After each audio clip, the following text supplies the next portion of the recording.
สนับสนุนโดยไทยประกันชีวิตสวัสดีครับพบกับนาทีข่าว Now 26 ผู้แทนจากบริษัท Advanced Wireless Network ในเครือบริษัท Advanced Info Service จำกัดมหาชนหรือ AIS ได้เดินทางไปยื่นเอกสารแสดงความจำนงเข้าประมูลคลื่นความถี่ 900 เพื่อให้บริการ 4G ที่สำนักงานกสทช.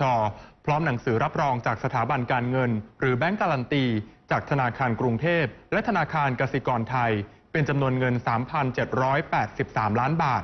โดยทางกสทช.เตรียมจัดประมูลคลื่น 900 ตามกำหนดในวันที่ 27 พฤษภาคมนี้และจะเริ่มเคาะราคาประมูลตั้งแต่เวลา 9:30 น.